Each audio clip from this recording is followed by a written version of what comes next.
Salut, c'est Trado, je suis content de vous retrouver pour une action que je vais rentrer au portefeuille.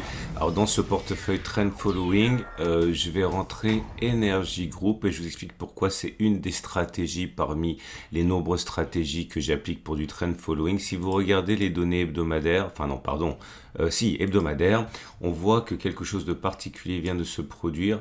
On a cassé une résistance importante ici qui a plus d'un an, c'était à 6,59. On a tergiversé la semaine dernière et la semaine précédente pour clôturer au-dessus, on n'a pas réussi.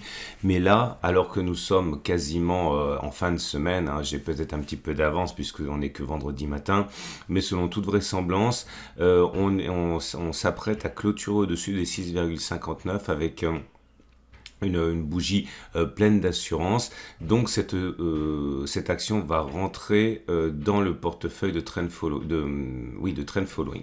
Alors attention, je rappelle que en trend following, il faut prendre conscience du fait que les stratégies échouent plus souvent qu'elles ne fonctionnent, c'est-à-dire que vous avez un taux de succès qui gravite entre 40 et 60%. Là, on devrait normalement être à 40% de taux de succès parce que les marchés ne sont pas bien orientés. Donc si vous voulez avoir raison, ce n'est pas une stratégie pour vous parce qu'il y a plus de chances pour que ça échoue que cela ne réussisse. Mais l'avantage du trend following, c'est que quand on a raison de manière significativement plus importante que lorsque l'on a tort. Alors maintenant, il faut identifier la stratégie de sortie.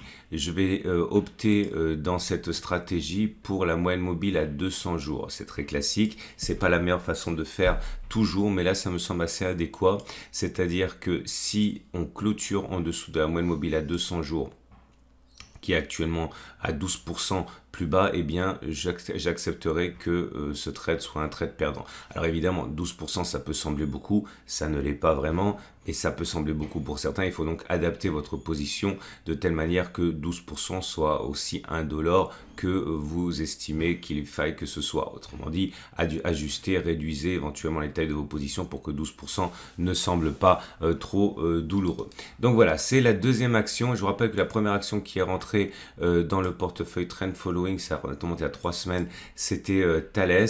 Thales qui a fait l'objet d'un achat sur la bougie ici, vous voyez, à des 120,14.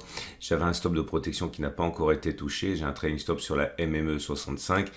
J'en ai déjà parlé, donc ouais, on est relativement éloigné. C'est notre façon de faire. C'est loin d'être les façons toujours les plus efficaces, mais sur ce cas-ci, ça me semblait assez opportun.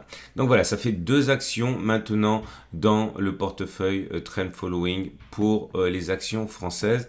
Je vous invite, si vous voulez en savoir davantage sur mon travail, si vous le découvrez, à regarder les autres vidéos que je vous propose par transparence. Et je vous dis donc à très vite pour d'autres analyses et d'autres actions.